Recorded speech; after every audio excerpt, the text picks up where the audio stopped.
Aqui na TV Com, o Jornal da Comunidade. Que alegria, que momento maior saber que você nos acompanha aqui há mais de 20 anos. Muito obrigado.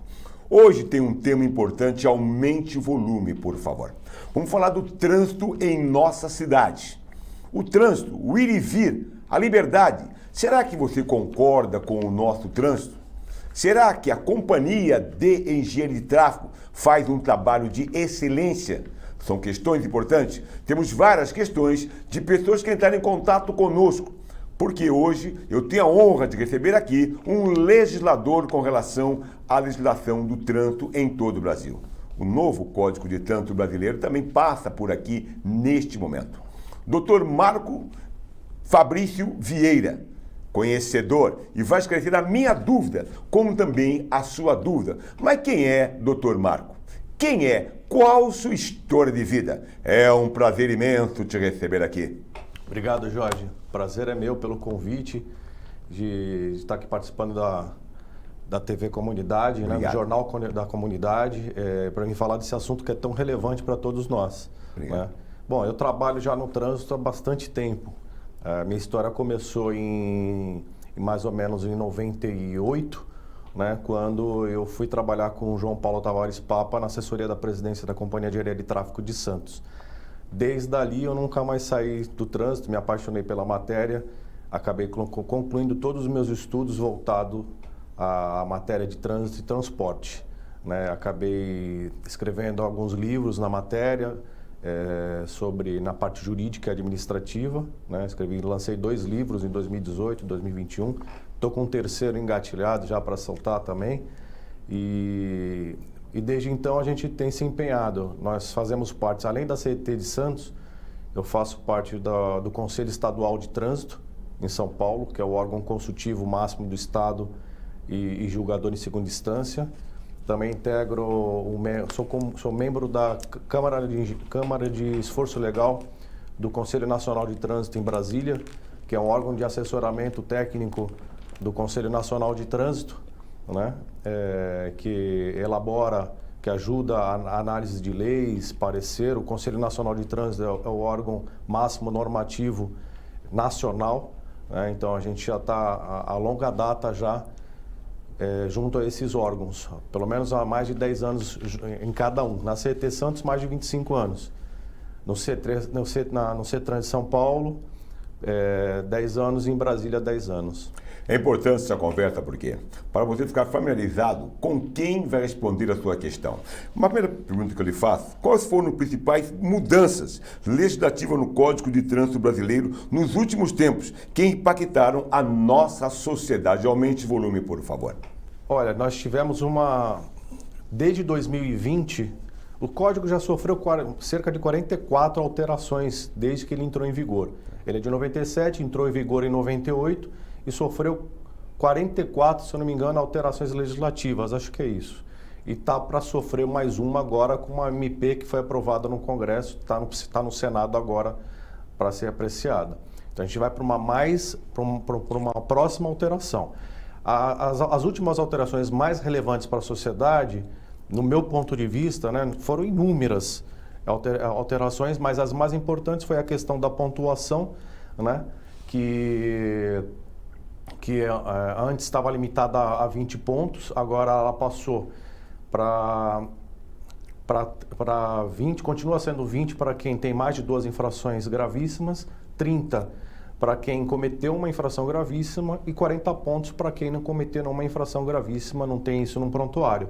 Então antes era 20 pontos, nós temos hoje 3 limites, 20, 30 e 40.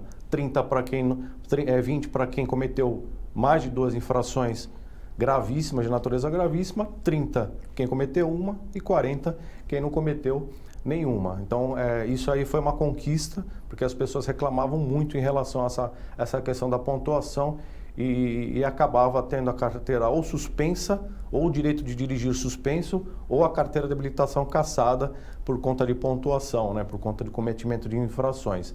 E aqueles que trabalham na rua estão mais suscetíveis em acabar cometendo infração. É importante sua fala pelo seguinte fato, porque teve 40 e poucas mudanças, poderemos ter mais mudança nesse sentido. Será que o Código de Trânsito Brasileiro é só para punir o motorista?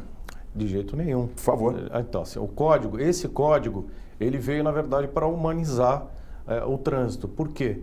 Porque o Brasil é um dos países recordistas em acidentes de trânsito. As pessoas não têm noção de quantas pessoas morrem por ano. Uma média, posso passar para você, uma média de 30 mil pessoas morrem, né, ao ano. É muito grave isso, né? O acidente, além de trazer grande prejuízo para o setor público, para o SUS, para a Previdência em si, né, traz grandes desgraças às famílias, né? Então, assim, o código ele serve, acima de tudo, para educar o condutor.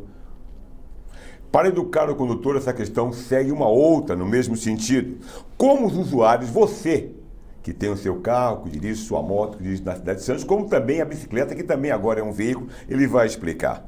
Como os usuários podem se defender de autuações e penalidades de trânsito? Essa é uma questão. Tá. Quais os critérios de julgamentos? E é possível subter isso? Porque muitas vezes, doutor Marco, as pessoas entram com recurso, passa pela Jari, mas na maioria das vezes questionam a gente que nunca dão favorável ao condutor. Tem a palavra. Sim, a gente escuta falar muito isso, mas assim, isso não é uma verdade. Perfeito. Com toda honestidade, cerca de 10 a 20% são julgados, tanto na comissão de defesa prévia quanto nas juntas administrativas, que são órgãos julgadores em primeira instância, e também temos no CETRAN em São Paulo, no caso das multas municipais e estaduais, né, que vão à segunda instância em recurso também, muitas são julgadas deferidos, né? Mas, assim, respondendo primeiro a tua pergunta, como a pessoa faz para se defender? Isso. A pessoa vai ter 3 oportunidades em sede administrativa para se defender. Ela pode entrar com defesa administrativa, aliás, com defesa prévia, né, ou também chamada defesa de autuação. Quando ela recebe uma autuação, antes dela receber a multa, ela recebe uma autuação. Então ela tem um prazo de até 30 dias, geralmente é fixado na própria notificação, é o primeiro documento que você recebe, você tem um prazo para entrar com defesa contra essa autuação, que ainda não é multa. Ela é apresentada junto à própria autoridade autuadora, tá? Se você não conseguiu êxito, você tem ainda a chance de entrar com recurso administrativo em primeira instância às juntas administrativas de infração de trânsito, chamados JARs, tá? Aí não é o órgão de trânsito que julga, quem vai julgar é um órgão julgador que funciona junto ao órgão de trânsito autuador. Tá? Você também tem um prazo até a data do vencimento da multa. Aí, quando você recebe a segunda notificação, você tem até a data do vencimento dela para entrar com esse recurso.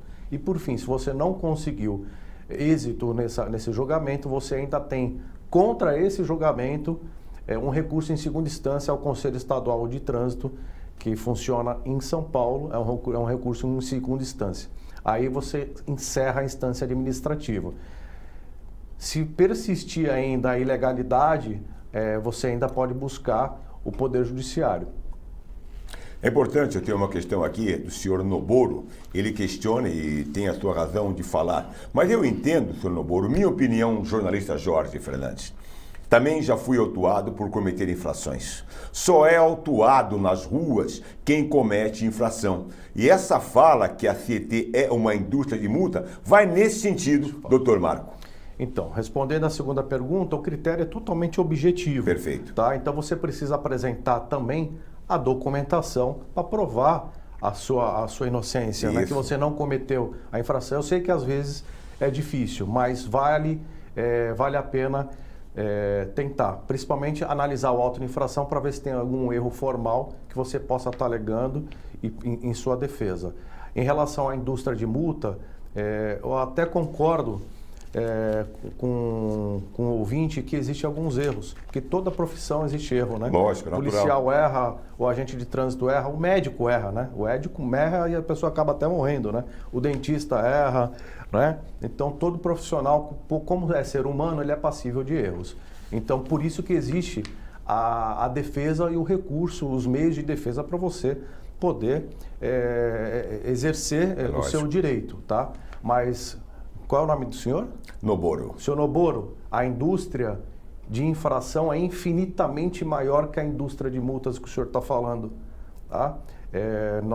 Por ano morrem mais de 30 mil a 40 mil pessoas, tá? O senhor com certeza conhece pessoas próximas que devem ter morrido de acidente, né? Então, todos os dias morrem pessoas por acidente de trânsito, tá? Então, assim, é um mito isso, que a indústria de multa, que existe uma indústria de multa. Existe, na verdade, uma indústria infinita de infrações.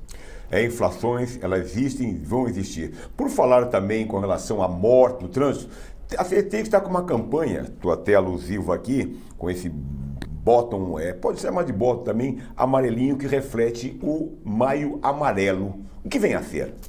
Olha, o Maio Amarelo, Jorge, ele foi criado em 2014, tá? Ele foi criado pelo Observatório Nacional de Segurança Viária, tá? Ele é um movimento para conscientizar as pessoas sobre o alto índice de acidentes com morte, né? E com não só com morte, né? Em todo o Brasil. Desde 2004, o Brasil não tem conseguido reduzir o índice de acidentes. O Brasil faz parte de um programa da ONU, ele tem um compromisso de um programa da ONU que é para reduzir em 50% o índice de acidentes, só que o Brasil ainda não conseguiu passar dos 30%. Tá? Então a gente está falando de milhões já desde 2000, isso vai fazer uma década já, a gente está entrando na segunda década, a gente está tentando reduzir o índice de acidentes, a gente não conseguiu. Então a gente está falando de milhares de pessoas que morreram e o Brasil não consegue reduzir, muito pelo contrário, tá? Eu só peço para as pessoas, antes de falar mal do órgão julgador, pense assim: eu atendo o celular no trânsito? Eu mando mensagem no trânsito? Né? Eu passo no semáforo vermelho? Quem responder que não, né? Provavelmente está mentindo, né? Então todo mundo comete infração, né? Ela só não é flagrada todo dia pelo agente de trânsito. Então são inúmeras, milhares de infrações que são cometidas. Estamos quase no final, vou deixar uma questão que eu tinha lhe feito. Mas as câmaras também fazem autuações? As câmaras de monitoramento. Perfeitamente. Tá? Nós temos 3 tipos de fiscalização. A presencial pelo agente de trânsito, ou pelo policial militar, que tem convênio também, ou como ele está em fiscalização de infrações estaduais, né?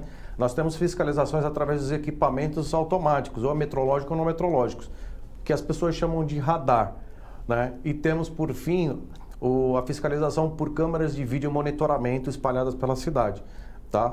Então, sim, as câmaras, elas multam já há muito tempo já, que a legislação permite, por todo o Brasil, não só em Santos, tá? Existe a fiscalização por vídeo monitoramento.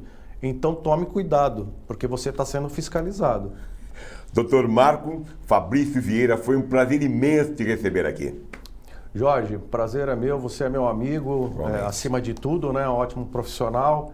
É um prazer estar aqui passando essas informações à comunidade, né? Sobre legislação de trânsito, sobre o que é importante e que as pessoas tenham consciência, nesse mês que a gente está, né? Da importância de estar seguindo as leis, respeitando as leis de trânsito, né? E assim evitando acidentes, né? E desgraças para toda a sociedade e para a sua família, né? Obrigado, Jorge. Obrigado a você. Meu carinho também a você que é servidor da CT, meu carinho especial. Você continue aqui. A TV Com é a melhor. Fique conosco, por favor.